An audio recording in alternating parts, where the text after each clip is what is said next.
And now, the Lowe Post. Welcome to the Lowe Post podcast, live from the diverse and thriving metropolis of Toronto, Ontario, Canada, where the hockey team may be eliminated from the playoffs and led by an Arizona trash bag, but the basketball team, second or third fiddle for so long. Third, maybe the Argos? Depends on how the Jays are doing, but right now second can trail to third. Is 2 wins away from the NBA Finals after a very impressive home taking care of business that I frankly did not see coming. And there's one playoff series going on. That's it. There's only one series. We should discuss the series. We should discuss this series hardcore. We should not discuss nonsense. We should discuss basketball. To help me do that, Kevin Arnovitz, unlucky enough to be on this series, and so I dragged you into the studio again. And Bruce Arthur, spokesman for all Canadians on this podcast. It's a lot of responsibility, but I'm ready for it. How are you guys doing? Awesome. This is a super interesting series, man. It is. It is a super interesting series. The Toronto Raptors were 2 wins short of the NBA Finals in 2016, but they weren't. Oh, that was fake. Yeah, that was completely fake. Before Game 6, that was the series where LeBron, after Game 5, said, I've been in adverse situations in my career, and I didn't feel like this was one of them. Still an underrated all-time just disquote. Yes. The beginning of LeBron owning the Raptors in an increasingly clownish fashion. But before Game 6, I was sitting on the bench with Luis Scola. I think I might have told you this story before. And I said, Luis, both teams have won at home. What's going to happen? He went, I do not think they took us very seriously in Games 3 and 4. This will be hard. Yeah, and they lost by 25 There was definitely a night out by the Cleveland Cavaliers at some point in that series. I'm just speculating. Everybody loves Toronto. I saw Barkley after the game last night. Barkley was going on about how he loves Toronto so much. Everyone loves Toronto. Players love Toronto. So, I did not see the home sweep coming.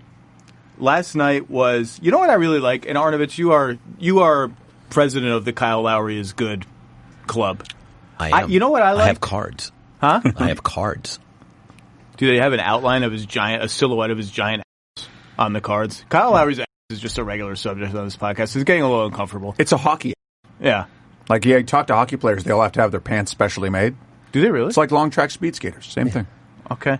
I like when Kyle Lowry has a game where you don't have to be like, okay, but look, did you see the screen he set and like the deflection that he got that led to the offense, where you could just be like, oh, the dude had 15 points in the first quarter and totally set the tone for the game and was dominant the whole way. What did you see from Kyle Lowry last night? No, but in defense of the peripherals, there was lots of what I call heavy manufacturing. I love Kyle because he just saw, like, it was just one of those games where he saw, the defense isn't set. I'm going to thrust my body on a drive into someone unsuspecting who's it's not as smart about basketball as I am, and I'm going to get 2 shot to the line. And then I'm going to do it again 2 or 3 possessions He later. did it after a make early in the game. He just was like, I'm going. I like when he gets a little impatient, like his hands start shaking. He wants the ref give us the freaking ball so we can inbound it. He leads the league in give me the freaking ball. Him and Chris Paul. It's him or Chris Paul. But Chris is petulant about everything. Whereas Kyle's is very specific. And Kyle, at the end of the first half, scored their last 6 points all on free throws. And it was exactly that. We're shaky a little bit. We're going to go in with a double-digit lead. I'm going to take a 2 for 1. I think Kyle might lead the league in, we need to go for 2 for 1 right now, end of the clock. And then he finds contact. And it's the thing we always have to say about Kyle. Everything's hard for Kyle, right? Like, Kawhi Leonard is as strong as any player in the league. Giant hands, great feet. And Giannis has every physical gift you can basically have. And every All-Star has crazy gifts. Kyle's not fast. Kyle's strong, but he's not fast. Can't really jump much. No. But he's such a smart player. And he's for the first time, I would say, in his career, he really is in the perfect spot on a team where he doesn't have to carry the load, but on nights like last night, all of his gifts come to bear. Yeah. Speaking in the sort of intelligent ball player honors class category, Zach, very good game for another favorite of ours, Marc Gasol. Oh, Mark. Well, so here's my stat of the game, and this is now the stat that I monitor for every Raptors playoff game: 32 assists on 41 baskets. Yep. And I just, as great as Kawhi is, the way they played the first two games, they cannot beat this team playing that way. Kawhi won on everything. Is just going to be mid-range jumpers, and he's just not a good enough passer where he's going to turn that into open threes for lots and lots of people. Exactly. And their assist rate for the playoffs was something like 52% with Kawhi and Gasol on the floor before games 3 and 4. It was 70% and then 78% last night. And it's not just like the obvious thing of, well, you get more assists because you make more shots. I think in this series, the assists are symptomatic of the Raptors' offense has a little more variety. They're getting better shots. Like last night, they got a reasonable number of shots at the rim, which they had not gotten at all in this series. And a lot of those were Gasol finding guys on backdoor cuts. Yep. I wrote it. You've written it. The Bucks are overplaying Kawhi so much that they're on the high side of everything. That is their. I mean, Zach, that that's when I realized that Raptors are going to win this game. Milwaukee is not coming back. Is two possessions, and I think over out of 3. Where Mark and Kawhi just kind of saw that. And Middleton's been wonderful on Kawhi. Middleton has been terrific, but...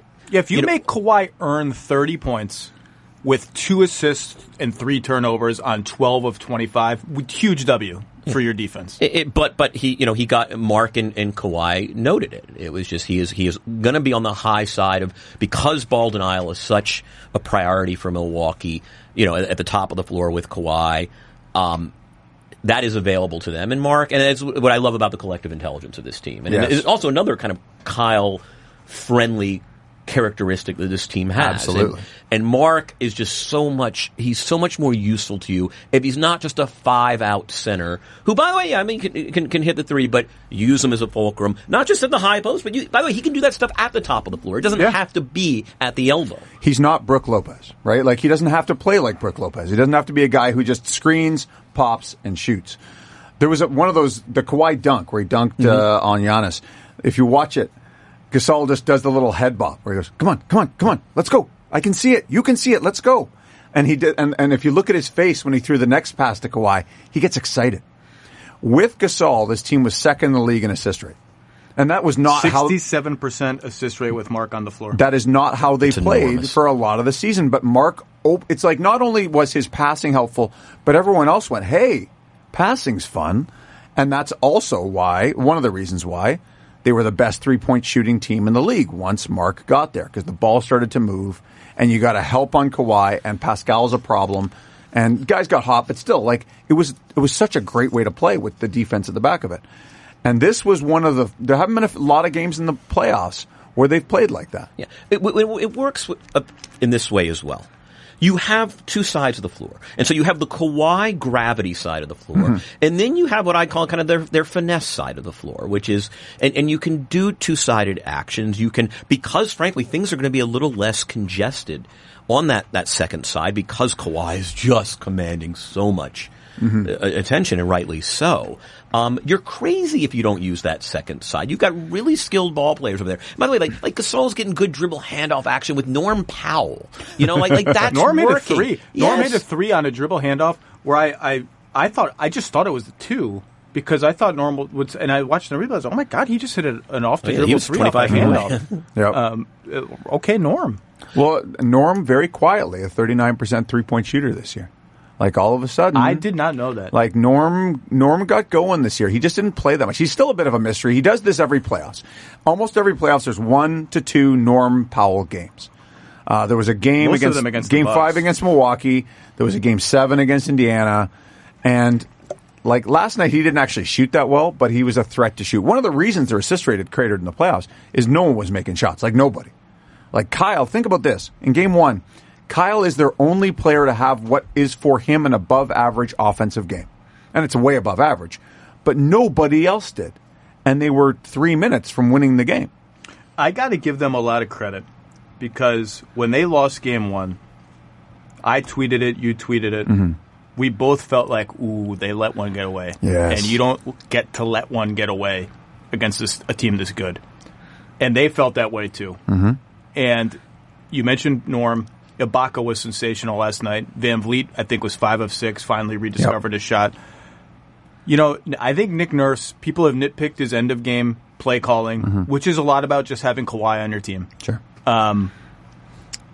he's done a really good job of tuning out the panic and just being like, I understand the pulse of this team. You guys don't. It's very easy for you to shriek about you can't have Norm and Freddie and Serge on the floor at the same time. You're minus X and X minutes. It's like, we're going to need those guys. These guys are the guys we're going to play with. I'm going to make a lot of changes because it's the playoffs, but I'm not going to play 7 guys, and I'm not going to completely rejigger my rotation so my 3 bench guys aren't on the floor at the same time. I have confidence in them. And if you're alive long enough, and he was chuckling about it after the game last night. He's like, I wonder what the narrative is now going to be. Our bench is good, and to him that's him saying our bench is what it is. It's pretty good, and if we're alive long enough, they're going to turn it around, and they did. Yeah, I mean, the thing I like Nick is I don't even think it's the bench is good or the bench is not good. It's like, look, this is what we've been furnished with. We are going to extract what is good about these very, in some cases, flawed players. We're going to create some sort of amalgamation that works on the floor at a given time. We have to be mindful of size. I mean, I think that's something that nurses sort of, battled with. It's just, they've been getting just the crap knocked out of them for 6 weeks now, right? Like they got bludgeoned on the boards by Orlando. They had a very big draw. It's kind of funny. Orlando, Philadelphia, Milwaukee, and what it's done is in some ways it's underscored, I think, some of the size deficit. They've missed anonymity. I mean, it's funny how much OG, just by sheer virtual an extra size, big body on the wing. Yeah. But I like that he has just been. I mean, he's the ultimate pragmatist. And Serge last night, right? Like, what did he tell Serge? He told Serge, "Look, just go be a big, massive athlete. Like, don't. Not so much. Don't worry about execution, but just harness this thing that you have that nobody else on the floor for us does, and just be that guy." And to that point, the stretch that really turned the game was, I've said this many times. I really like when the Bucks go with Giannis and Mirotic as their only bigs. The numbers have been outstanding. I just like that setup for them. I know you can't overdo it, but that they were minus 15 in 9 minutes last night in that alignment, and part of the reason was that Serge just destroyed them on the offensive glass. And you don't think of Serge or the Raptors that way, but it was a very smart, opportunistic sort of grab of a lot of rebounds, and it turned the game. It's not even that the bench is good, it's that Nick kind of realized the bench can be good. Like, Fred can be a useful player, and Serge can be a useful player. He's the starting center for 60 games. And Norm, it's a little harder, but he can give you these moments. And the funny thing is, in that Philly series, when you had those 3 guys on the floor, they really did bleed points. Like, they lost whole games because of that. Yeah. And last night, the 13-0 run to start between the first and second quarter, most of it is with those 3 guys on the floor. And then they did it again in the third quarter to push it to 20. And they opened the fourth quarter without both Kyle and Kawhi, which is with Giannis on the floor, which is like gives me the heebie-jeebies watching that. But Nick has had the guts to do that a few times. Like in the Philly series, sitting Kawhi was terrifying, and I think it was in Game 7 he sat Kawhi for the first 2 minutes of the fourth quarter of Game 7, and they got there, right? They got through it and they got there because Nick kind of knows. Last night was the first time he looked at the Raptors, maybe in the whole playoffs, and he went, oh, yeah, that's the Raptors. They've done it once or twice before, but they won 17 games without Kawhi. They beat Golden State with their big 4 on the floor by 20 without Kawhi. These guys can play. It's just against Philly, things fell apart because the matchups were really tough. Philly really was huge. Yeah, Philly's a funny sui generis matchup for a lot of teams, and it is, and Nick got that question after Game 3 about identity, and because it's just we're so far gone from what we thought the Raptors were when I landed here on April 11th. God, has it been 6 weeks? They're just. The thing is, the personnel hasn't changed. I don't think they're running the same stuff. Yeah. They've adapted certain defensive schemes, but the other hand, it's like, wow, just in terms of sheer identity and what we know about this team, it just doesn't get actualized on the floor all that often. Nick was asked about their identity during the Philly series, and he boiled it down to defend like hell, trust the pass, and that's about it. And that's where it was interesting. They had to go to Kawhi at such a level. He took 39 shots in Game 7 against Philly. His usage rate was something like 48%. They had to go to that because other guys just, the confidence was gone or matchups were bad or whatever it was. Danny's lost. Norm's lost. Kyle's thumb is hurt. Mark's confidence goes up and down. Yeah, Kyle's got the oven mitt on still. Yeah, no, Kyle's thumb is not good. But last night, again, great Kyle game. Wonderful Kyle game. At some point, Nick just had to hope that enough guys were going to show up. And now when you look at the series, game to game, this stuff doesn't carry. Every game is different. When I look at this series, this is the Philly series all over again. First 4 games of the Philly series, Toronto blew them out once, Philly blew Toronto out once. And there were 2 defensive rock fights that both teams could have said, we let that one get away. And that's what this series has been. Yeah, I was talking about this with someone on the Raptors last night. In the mania surrounding Game 7 and the 4-bounce shot, which is, there should be mania around that. And now we've already moved on to, this is a 2-2 series. That Game 4 shot that Kawhi hit over Embiid my gosh. in Philadelphia is really, you almost forget that 2 weeks ago, I mean, they're on the brink of going down 3-1. Now, they have home court, so you're down 3-1, you still have a shot. But that felt, before that shot went in, that felt like this is, we're inches away from the is Kawhi leaving thing taking over the airwaves and the season being totally on the brink. Well, and Game 2 was the same thing that Game 1 was in this series. Oh, they let that one get away. They shouldn't have let that go. And then they got blown out. Let's talk about the other side of the point guard equation. The Bucks and the Sixers made for a really interesting contrast to me all season because the Sixers are in almost Daryl Morey-like talent acquisition mode. Like, I don't just, for the pieces, do they fit? Whatever. We have, like, all these top 20 players. We're going to put them together. But one guy can't shoot. One guy's a big center. One guy wants to run. One guy's Jimmy Butler. He's mad at a lot of people. And we're going to put them all together. Whereas the Bucks are like, we have one super-duper guy, and we're going to fit everyone around him. It's going to be very cozy. It all makes a lot of sense. And I wish they had met in the playoffs because the contrast of the team-building philosophies is very interesting. But the big question about the Bucks was, and I think part of the reason why they were underestimated by lots of people, I mean, I picked the Raptors to make the finals before the playoffs over the Bucks in the conference finals, is I think there's just a certain level of, are these guys other than Giannis like that good? Like, are we that scared of anybody else on this team? I know that he's going to get them open threes and, they're going to run into a defense like the Raptors that can help and recover like a lightning bolt. The timing is right, and those threes are going to be a little bit more contested, and the guys they're going to throw at Giannis are either Pascal Siakam or now Kawhi Leonard are really, really good. Do those guys scare you? Middleton brought it. First time in the series, though. First time in the series. You give him a pass a little bit. Yeah. He was averaging 11 points a game in the series before last night, before going for 30. And by the way, he was their best passer last night by a large margin. Yep. You give him a little bit of a pass because he's guarding Kawhi and exhausting himself.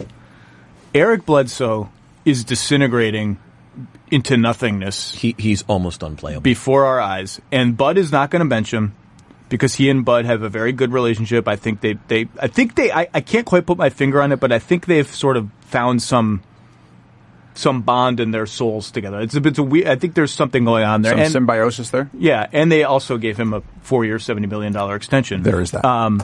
But I think he played 20 minutes last night, and they're just not going to win with him playing. Well, they could win with him playing like this. They have home court advantage of the Bucks. They're awesome. They have Brogdon and Hill in reserve. But he has been, and I thought he was an all-star. I thought he should have made the all-star team this year. I think he had an outstanding year. He's on my all-defense team, which I think comes out tomorrow officially. He's just been a disaster, and the final stage of disaster status for a guard or a wing is when they're not guarding you, and boy, are they not guarding him. And Giannis kicks you the ball, and as you're catching the ball, you are moving from 3-point range to 2-point range because you just do not want to shoot. You're not even like running into a drive. You're just sort of hopping out of 3-point range. And he had one in, I think, the third quarter, maybe the second quarter, where he caught it in the corner, did this little hoppy thing, and then took it to the rim at Kawhi. And you're like, my man, that's not going to work out for you. And by the way, if only it were that, Zach, yet somehow he finds it within himself to come down the court in an early offense situation and jack up a long two, contested off the dribble. He did that a lot in game 3. You know what? And it's like, well, which one are you? I mean, I'd rather just be the guy who doesn't want to shoot and you're applying ball pressure. I'd rather him be the other guy. Of course, I would rather be the other, but God, don't be both. You're both the guy, the pull-up two artist, and you're shirking the line so as not to have to shoot. Well, and the funny thing is he wasn't good last night, but he's been very good in the series. I think they're going to have to think very hard about starting Brogdon. George Hill had a great game 3, and has given Kyle fits in the past in the playoffs. I forgot about the ghost of that Pacers series where they could not wait to be done he with was George an issue. Hill. You want to look at where Kyle's reputation for being a non-playoff player kind of lies. A lot of it was in that Indiana series Wizards, against Pacers. George Hill. Wizards the year before, Yep. Pacers that year. And Malcolm Brogdon gave Kyle problems the next year against Milwaukee. Yeah. But Nick Nurse said you can't play all four of them at the same time. And Eric Bledsoe all year with this Milwaukee team, they're a team that hits you in bursts, right? Like they'll run off 10 points so fast. And Bledsoe's a guy who can get you 7 points in a minute and a half because he just gets layup, 3, go. And completely affects the game defensively. And absolutely does. And to his credit, he has not stopped playing defense. No. He got a crazy offensive rebound and midair kick out pass. Like the effort plays are still there. They're just playing 4-on-5 on offense, and they're not going to score enough points playing 4-on-5. Well, the half court offense is a problem for the Milwaukee Bucks right now. Has been all series. To me, it's the biggest problem the Bucks have in this series is if they don't get points in transition, it's getting harder and harder for them to generate quality looks. Which is why I want Brogdon with the ball in his hands. And I know I'm sort of a Brogdon apologist. Don't think apologize. He's for good. The guy's good, man. But I mean, he's just like first of all, he can probe.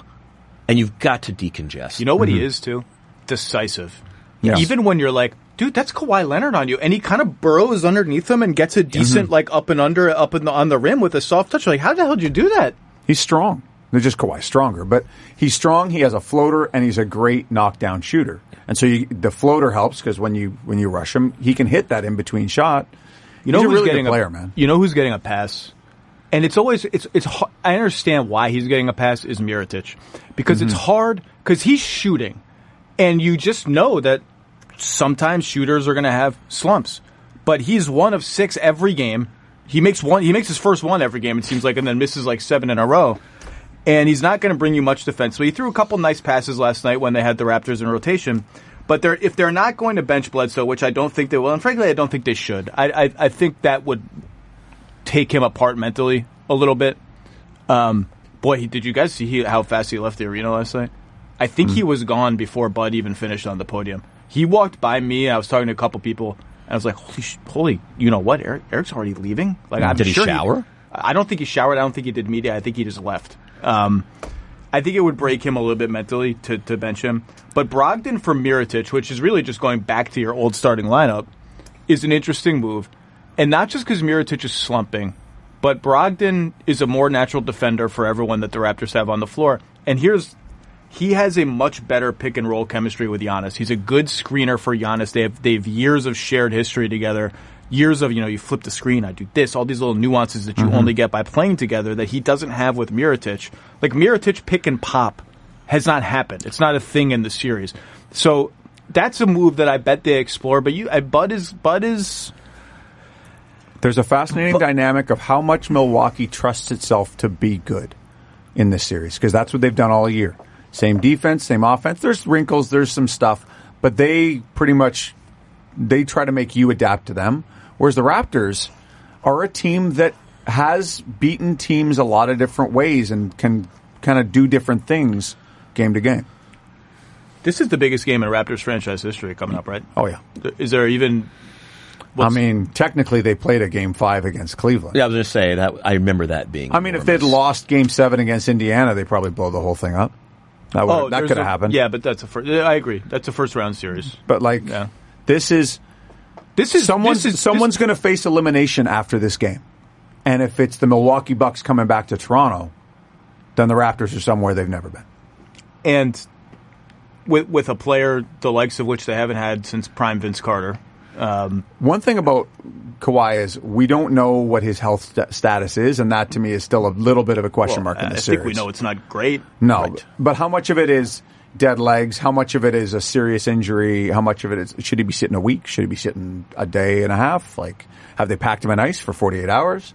Alex McKechnie, the sports genius doctor for the Raptors, I keep saying that guy needs a raise because they've had to get guys through a lot of stuff in this playoffs, from Siakam's calf, Kyle's thumb, Kawhi's now both legs, as far as we can tell. Yeah, it is interesting. It's inscrutable. In fact, trying to write it last night, I wanted to make reference to the fact that, hey, and it's great that the supporting cast stepped up because, Kawhi's not at 100%. I was like, well, how am I writing this? Is it a leg injury? And ultimately, I just relied on Kyle's characterization that he's somewhat limited. Yeah. And Nick's commentary that, he's tired. Like, because I was like, we don't have a diagnosis, and I hate writing about injuries speculatively. All you can say is that he's limping with semi-regularity. But he's kind of like a waddler anyway. Yeah, like Kyle's always waddling. It's not an extreme. Someone on the record said limited, right? I think that was Kyle. That was Kyle. Was that he used the word limited? Yeah. Well, and he was taking every second possession off. Sometimes there was one time where a ball got kicked out to Kawhi at the three-point line. He was standing flat-footed like he was watching a bus go by, because he just wasn't part of that possession. So I think an underrated part of last night's game was Kyle getting hot early. When the Bucks, by the way, came out like a house of fire, and you thought, uh-oh. Yeah, and Giannis had that sneer going in like 4 minutes in, and I was like, uh-oh. Giannis and Norman Powell could have a little sneer off. Like, who has that? Would be a good like Jumbotron game, the sneer off. And Kyle just took control of the offense, ran a bunch of pick and rolls, hit a step back three over George Hill in the corner. They ran a Lowry, Danny Green pick and roll to get Mirotic switched on him, and he kind of danced with Mirotic. And you don't see Kyle do that much. So I kind of feel himself a little bit on offense. And I wrote before Game 4, like, he's got to, like, I wrote it in regards to Lopez. Like, when you got Lopez in that in-between space and you're Kyle Lowry, you got to do something with that. Hit him with the hesitation dribble and fucking dust him. Excuse me. Shoot a step back three over him. Like, get a little, feel yourself a little bit. You're Believe Kyle in Lowry. yourself, man. You're a 5-time All-Star. Like, have a little swagger. And I thought he brought that last night. And I know, but he's just such a utilitarian player, though. I like the part of me that you're absolutely right, and I love that it doesn't really come intuitively to him to do that. Yeah. Like, it's strange. You're totally right. But it's just like he wouldn't be Kyle. When he hit that shot over Mirotic, it was a long two, too. It was like a bad analytics shot. I'm like, all right, Kyle, because Kawhi's sitting over there. And you could tell, I think, everyone with the Raptors were like, this is great. You run the show. Here's 4 minutes where Kawhi can be on the court and do nothing on offense and do everything on defense. And I thought, and then they're tied or whatever at 17 or something. It was a charmed existence for Raptors. I mean, when Danny Green can make 2 field goals off the dribble in a game, taking Giannis off the dribble and getting the ball up and to the glass before Giannis got it. And I say this as someone who the voted least probable play in the whole game. Right, because I say this as someone who voted for Danny for second team all defense, who is a big Danny Green fan. He should be fined for dribbling, by and large, in most cases. Do you want to know what I'm very excited about? I talked to one of the NBA PR staffers who supervises the award stuff, was at the game last night, and I stopped them and I was like, you got to tell me who voted for Mo Bamba. I need to know right now who voted Mo Bamba all rookie second team. Was it an accident? Is there a rookie that's alphabetically close to Bamba? And I don't like to do the thing where I go through the media votes. Oh God, are you one of these people who goes through who people follow on Twitter and who they retweet? But like you get the shame them. No. Okay. But you get the votes and you're like, Mo Bamba. It might have been a local broadcast. That's the 100% my vote. It's generally the local got to be a local broadcaster. I just need to know. It's like when P.J. Brown got a 5th place MVP vote. P.J. Brown got a 5th place MVP. He sure did, buddy. This is why we have to expose all of our votes now, right? Like this is exactly why. Well, I expose all my. I write a column with all my votes, yeah, but so that everyone can yell at me, and that's all that happens for 48 hours is I get yelled at by people. But I do feel like I don't want to hide in the little. I'm going to come out and say it. And this stuff affects the league. It affects guys' contracts. I believe all NBA is coming out this week, and that is the big kahuna. Humongous, right? Like, and that's one reason I don't vote in any sport anymore. I used to vote in a bunch of different sports. I don't want to affect in that way guys' careers necessarily. I don't feel comfortable. It's the thing I'm least comfortable about. It's not. I can deal with the criticism. I stand by my votes. I don't care. Can you? Do you never voted for the Lady Bing? Can you vote for that? I have voted for NHL awards. I'm trying to remember if I voted for the Lady Bing. What's the Conn Smythe? That's the playoff MVP. Can you vote for like worst media meal in the NBA and NHL? Ottawa Senators. Ottawa Senators is so bad that like you just hate yourself so much. It's like eating leftovers at the house of someone who doesn't cook. Like just awful. Let me see if there's the Vezina. Yeah, for goalie. What's rookie? Calder. Wait, how do you know this? Somewhere in my brain is hockey. He spent some time. Really? Yeah. I was a big Boston Bruins fan until I'm a Southerner. Byron Defoe means are the Thrashers? The Atlanta Flames were my era. That's how old I am. Oh my God! Are there still an Atlanta Thrashers? Is that even a team? No. They're now the Winnipeg Jets. The Winnipeg Jets are back. Yes, Atlanta has supplied the Canadian Prairies with two separate NHL Whalers franchises. Back? Why can't we get the Whalers back? If the Jets can come back, why can't the Whalers come back? Well, I think the Quebec Nordiques are first in line, and then maybe the Hartford Whalers.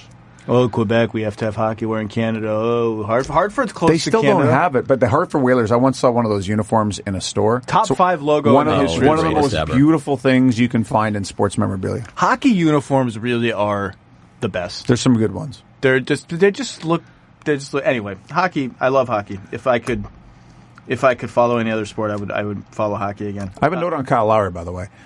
Kyle, have talked about, and people have talked about how he's not been good enough in the playoffs. That was a narrative around Kyle. And I talked to Kyle like 3 weeks before the playoffs, and I said, he'd sprained a couple ankles, his back had been bugging him. And I said, how you doing with the playoffs coming? I know you were really disappointed last year. And he said, look at my playoff record. Go back from game 1 against Miami to now. Run the numbers. Because I'm pretty sure Kyle has run the numbers. Like, let me press a button on my computer. Run the numbers. And if you run the numbers, they're superb. Oh, and by the way, and I did this for that feature I did in terms of just even the plus. He is, other than like 1 year where he was merely average relative to his teammate starters, he has been exceptional. Now, we all know that plus minus can be noisy. Yes, sure. absolutely. And we also have a lot of evidence, including continuing this season in a different locale, that DeMar DeRozan as the number 1 option in a lineup is bad. It's real bad. And so, that some of the plus minus was Kyle's on the bench and these other lineups are bad. True, but I'm somebody who's small sample plus minus, selective plus minus. But I think when a guy it is so consistent over the course, situationally, I don't doubt that it's real. I don't doubt that it's real. Kyle's a really good player. I think it is fair though to say you can't make no shots. You can't have 2 games every playoffs where you make no shots. Well, he does that. He does that every playoffs. He does one of those per series. I do, and that's just Kyle. But I think that's a fair. If you're a star player, if you're an All NBA player, if you're counted on to carry some load, even if it's like an 18.6 assist, 5 rebound, fly around like a bowling ball, hitting things. You just can't make no shots in any game. That was what drove them crazy about DeMar, is that DeMar was going to have a game where he's 0 for 8 and they have to bench him in the fourth quarter. You just can't. If you are an All-NBA player, you can't do it. But Kyle is not an All-NBA player. He is, again, he's in the perfect spot for him. He has been. He is not now, though. He is the second to third, to some games, 4th best player on a really good team. Like, there are games where Marc Gasol can be better than Kyle, and there's games where Pascal Siakam can be better than Kyle, and they all kind of rotate as your second best player game to game. I think Kyle is close to the second best player because of everything he does, but he's not always that. And offensively, he's not the number 2 option most nights. Pascal, in theory, is. And so he's in that spot where he can figure out what the team needs and do it. And that's what happened last night, is he saw that Kawhi was not doing much, and Pascal didn't take a shot till the second quarter. So he went, okay, I'm shooting the ball. And I'm going to get Mark some shots, and I'm going to get the other guy some shots, and we're going to get going. And he managed a beautiful game. Oh, I mean, beautiful. I know it sounds like a thing you say about a guy that's abstract, but you could see it out there. I mean, in some ways, it was the team's collective sensibility last night was very Kyle-ish. The brain on the floor. Yes. And you said, this is a really smart team. Like, everything, you got to remember about the Raptors, everything they're doing is vaguely improvisational. Sometimes too smart for their own good. Sometimes that, They are overthinkers. And then against Philly, that happened a lot, where it's, I'm going to keep passing, and at some point the shot clock's going to bust. Hey, by the way, speaking of overthinking, how about the Giannis free throw thing? It's kind of getting fun. I believe that was the loudest I've ever heard a crowd for a free throw in person after he airballed the first one. And if you're airball, he's not an airball free throw shooter.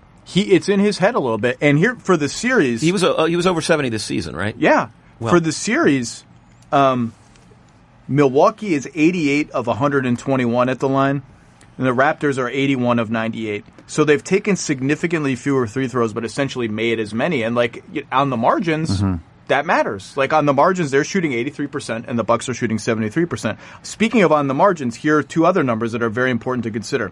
Games 1 and 2 combined. Raptors 14 offensive rebounds, 20 turnovers forced. Games 3 and 4, Raptors 18 offensive rebounds. Okay, so that's not much more. 33 turnovers forced. That's to win this series, they have to win the possession game, which the Bucks make it very hard to do because they don't give you offensive rebounds and they don't turn the ball over. But the Raptors force a decent amount of turnovers, and they're going to have to scrounge. And they scrounged, and they won the possession game handily at home, and they're going to have to find a way to eke that out 2 more times. They're also going to have to get to the line, and that's part of that sort of Dean Oliver four factors categories. But Milwaukee gives you nothing at the rim. You're going to just have to take things on the way. I mean, that's what I loved about what Kyle and both Kawhi did last night. Kawhi got it. Yeah. Right, like Kawhi's not as dynamic. He's not going to be as dynamic for the rest of the playoffs. His health clearly has been compromised. But what he can do is get to the line. He bashes his way through. One thing they did really well, and again, they're such an intuitive team and an improvisational team that I wonder if it just was a coincidence.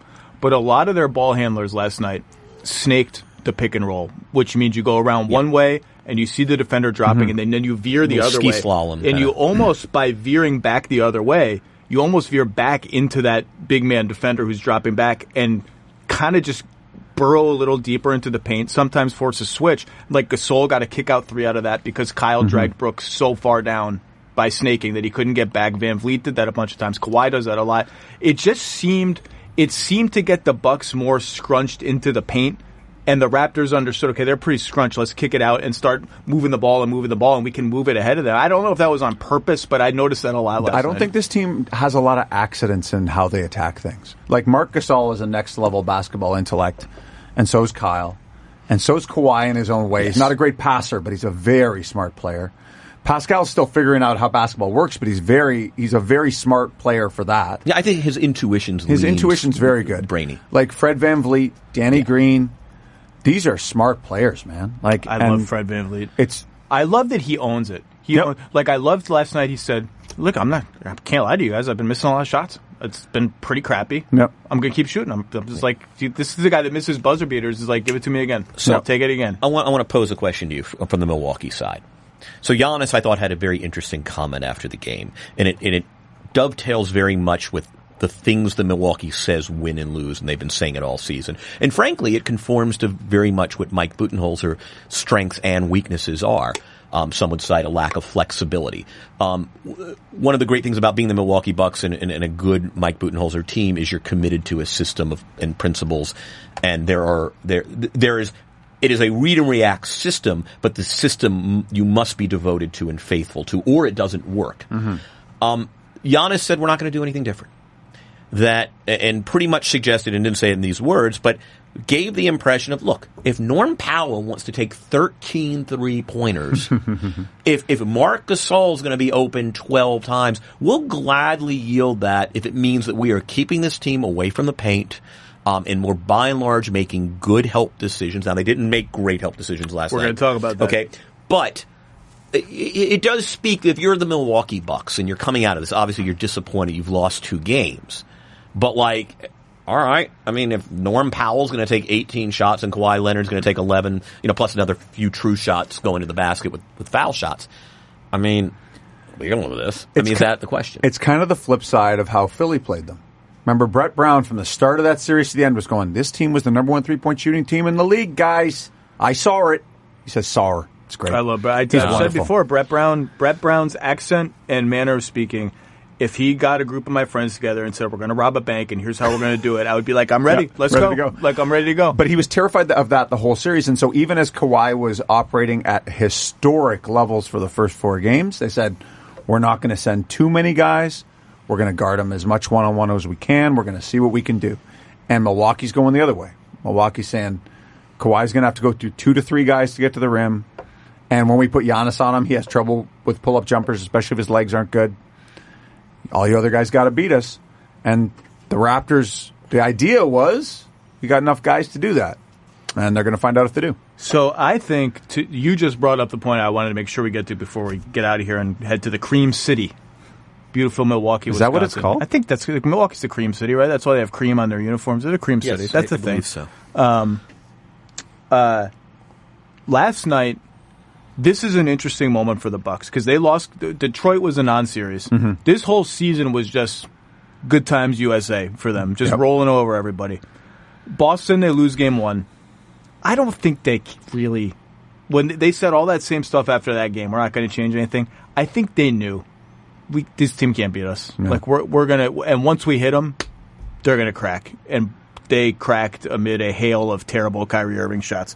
Last night was the first game where I think the Bucks can look themselves in the mirror and say, we failed last night as a defense. We were not as good as we normally are in defense. And there was a play I think in the third quarter, it was Kawhi's second back cut dunk, where Middleton got back cut, and Siakam was kind of just rolling through the lane, and somebody else was there, and Giannis had his back turn. The other help defender Mirotic, I think, had his back turn, and Kawhi got an and one. I think it was an and one, and Middleton turned and snapped at Giannis and Mirotic, like, where the hell were you guys? What's going on? And that, to me, was a culmination of they had a bad transition defense game. Like, remember, you mentioned Norm Powell, and one of the things that he does is he just gets out and runs. Remember, he had that and one where they kind of horse-collared him? Yeah. And that was after a George Hill three, where George Hill missed. Just kind of watched this three. Giannis just kind of hung around half court doing nothing, and the Raptors got a 3-on-1 that they did not earn. Milwaukee gave it to them. And there were a bunch of like Bledsoe had a couple of bad gambles really early in the game, going for steals. He had no chance to get it, and the Raptors punished him with threes. It was the first time where I think the Bucks kind of broke apart a little bit. And when Middleton snapped at Mirotic and Giannis, I thought, okay, now they're in a place they haven't. Now, I'm not making a big deal of it. Oh, no, but they're in a place they haven't been yet, and now they're here, and they're going to have to look. They're going to have to respond. I will say this about the Raptors. As new as they are, Marc Gasol played 26 games in the regular season. He's up to about half a season of work with these guys. Kawhi in and out, Kyle in and out. They have been tested. Like, the game one against Orlando wasn't a test. They knew they were better than those guys. The whole adjustment in game two was, we should play hard. Let's try that. Yeah. Hey, that worked. But against Philly, that was a tough series, and game four was a tough game. And game seven was a tough game. And one thing Pascal Siakam said last night, the beauty of this team was we're still figuring out who we are. We're still growing game to game. We're still learning new things about ourselves. And they've been tested more than Milwaukee has. And Milwaukee, the other thing, and I don't overrate this, but they don't have a lot of guys who have been here. They got George Hill. They got Pau Gasol on a cart. Like, that's it. I mean, I still really like Milwaukee. They're really good. And I still... Let's be clear. Yeah. The odds say they're an overwhelming favorite to win this series. They have 2 games at home. They've been great at home. They will play better at home. They've now been pushed to a spot where, frankly, I didn't think Toronto would get both these games. I didn't think we would be in this spot, and I didn't think it would come in the manner that it came last night. But go ahead. You said you're... I think there's a prescription. I do believe in systems. I think theirs is very good, and I think they have the personnel to service it. I believe in their staff, and I just think Giannis is still... I mean, I think he's a vicious animal, and he's going to, he's going to unleash that anger in very unpalatable ways to Toronto and Milwaukee. The one thing and it's not fair to say this because he played 44 minutes in Game 3. Now it was an overtime game. But I kind of want, like, when the Bucks are down 8 or Toronto's come back to tie, or the first quarter is, like, not going well for them, and Giannis comes out at the 5:30 mark or whatever, like he always does. Every time that happens, like Ilyasova comes in, and then Mirotic, or then they go whatever they go. Then Brook comes back in and takes out Giannis. Every time that happens in the halfway point of the first quarter, I'm like, I want a game where Bud is like, we're going out. You're playing 46 minutes tonight, and I'm deciding that now. And I know that's coaches like Steve Kerr, for all the crap we give him, has been, I think, validated in his spread the wealth. Bud is the same way. There's just part of me that's like, man, it's so early to take him out. I kind of want to see them say, this is the moment now for us. Yeah, we're playing you 45. If not 45, if not at the 5:30, maybe hold them till 2 or 2.5, right? Like, I think there are ways to extend that bar on Popcorn Machine. A little bit longer. Popcorn Machines is a wonderful site that if you want to see indispensable. If you like to study rotations and what coaches are thinking, it's a wonderful tool. But I'm with you. I don't know that that's going to happen. Bud I don't think it's not happen. Fundamentally that guy. Well, and maybe I think again they're fresh at the end of games. There's something about being fresh at the end of games, but like the level of competition is now up. And by the way, I'm glad you brought up Philly because I think the playoffs happen they're long. But they happen fast. There's a dissonance in saying that, but like the things that happen are left in the past and we forget about them because we're so focused on what's happening now. I think Philly comes out of these playoffs looking better than a lot of people thought they were. Toronto wanted no part of any more games against that team. No part. You thought like they're big, they're nasty, they're physical, and for all the stuff I brought about, do they fit? And this guy, like, there is just something unpleasant about being like, every dude on the floor is awesome and has supernova level talents, and there's no like Mirotic is a good player, but it's not like supernova. Like even he's not JJ Redick as a shooter. I think Philly comes out of this obviously they're facing a very important offseason with Jimmy and Tobias and Redick all going. But for all the fit flaws that we all nitpick about that team, it's a damn good team. And they push this Raptors team to the limit. There are 3 very, very good teams in this conference, and we're one of them. Yeah. And to circle back, the Raptors are 2 wins away from being able to tell Kawhi Leonard, we made the finals. Mm-hmm. We made the finals. Boston is breaking apart maybe. Philly's got some big decisions to make. And the team that everyone anointed the heir apparent, the dynasty in the making, after they won 2 home games, like what you're supposed to do, we just beat them. Not only that, but I'm willing to bet Masai will say to Kawhi, I could have made this team even better at the deadline. I would have gone all in at the deadline if I'd known you were staying. We can still go. We can still go bigger than this. Like, there's all kinds of stuff that gets unlocked if you convince Kawhi to stay, obviously. But for the fact that they got a 34-year-old center and a 33-year-old point guard, and there were moments in this playoffs where it looked like there was no one else on the team wanted to play, this is a very good team. And that exactly what you just said. That's why. So I said I picked the Raptors to make the finals before the playoffs, and I picked the Bucks to win this series. So I'm win or lose either way. And the reason I picked, the ESPN makes us make picks. Well, no, I went full Windhorst. I went full Windhorst this year. So I flip flopped because I said on TV I'm picking the Raptors to make the finals, but then you get these emails like, okay, we need your picks for Raptors-Bucks, and I was like, the Philly series made me lose a little faith in Toronto because it didn't look like anybody but Kawhi was ready. They had games where they played 6 guys. And that made me nervous. And the way they've rebounded to win these 2 games at home is really impressive. And I think, again, even more respect to Philly and how hard they pushed them. But I want to just see Mill. I mean, so I'm very fond of both of these teams. I mean, at the end of the day, what we do here is I feel like people, you hate my team, I love my team. I'm like, look, I'm a theater critic. I go and I watch these productions and these performances. I study these organizations and these players, and the ones that entertain me and inspire me because of the way they work or the system is sensible. I give favorable reviews and whatever. I love both of these teams. Like this is one of my favorite Eastern Conference Finals matchups ever in any sport.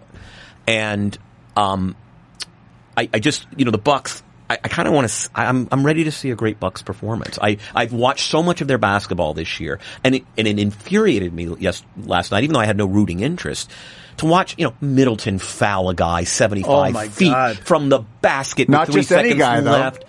Not just any guy. It was Kyle Lowry. Right, Kyle Lowry. Like, come on. Like, to watch Giannis off the dribble, 21-footer, with still 5 seconds left on the shot clock. Put the ball on the floor, man. A lot of why it's a silly little thing.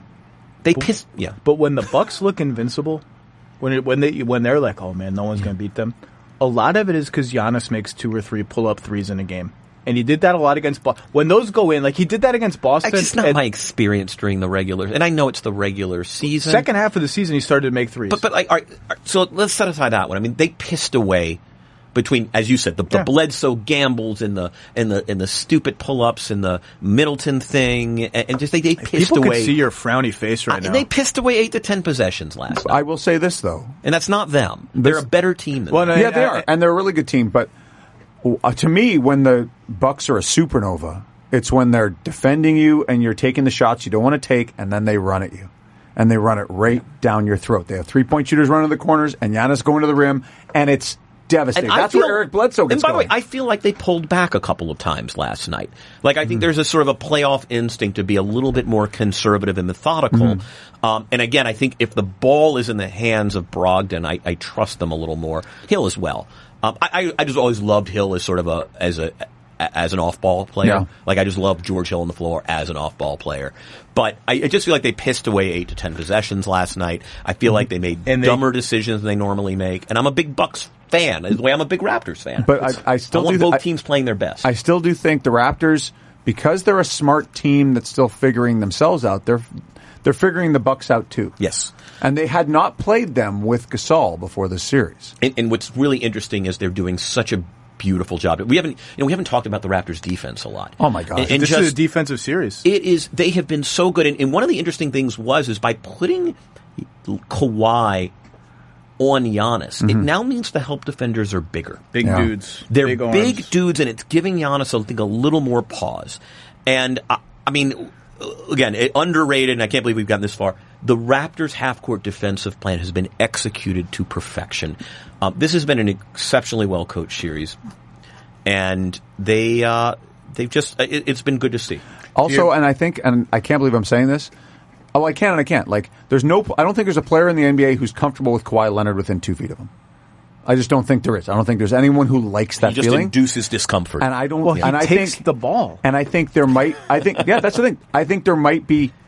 I don't know. Are there 2 guys in the league who do that to Giannis?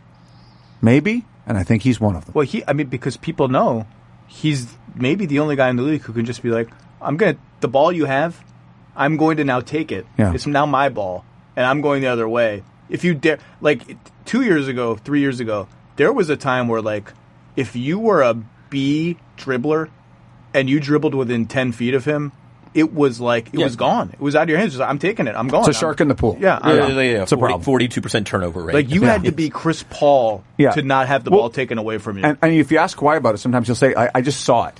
And if he gets a clear look at it, his hands are huge, but they're safecracker hands. And they're fast. And so I think he can be part of my Brett Brown robbery. Giannis got going last night, but he's still not comfortable. No. And I think Kawhi makes you uncomfortable. I think Siakam does a good job. I think they got so many smart defenders. What the Raptors defense at its best does is it reduces Giannis's impact and therefore exposes the talent gap between him and everybody else on that offense. It also makes decision-making hard. No. And I think that's what the Raptors are doing. They're just I'm watching the Bucks labor through decisions in the half court, even in transition to some extent. I feel like it was a team that was more programmatic. It is a read and react system. And I'm watching them sort of deliberate making decisions. And goes back to one of the reasons I'd like to see Brogdon. He's a little more decisive. I just think the Raptors are forcing them into bad, just not even bad decisions, slower decision making. Yep. We'll see. There's a big if this series went 12 games, there's a big Giannis game coming, and there's a big Mirotic game coming. There's a Mirotic 6 of 8 from 3 game, but it doesn't go 12. It goes 7, and they're running out of time to have the big Mirotic game. All their coaches are like, at some point he's going to hit 5. I'm like, okay, when? Well, like, when is it going to happen? Brook Lopez had his game. Malcolm Brogdon and George Hill had their games. Middleton finally had his game in Game 4. Bucks, the trick is they haven't had enough guys, other than Game 3, they haven't had a lot of guys do it at the same time. So we'll see. But I'm just happy this is a great series. Yep. And really with the Warriors are maybe in Cabo. I don't know what they're doing, but they have a lot of time to rest up and get ready.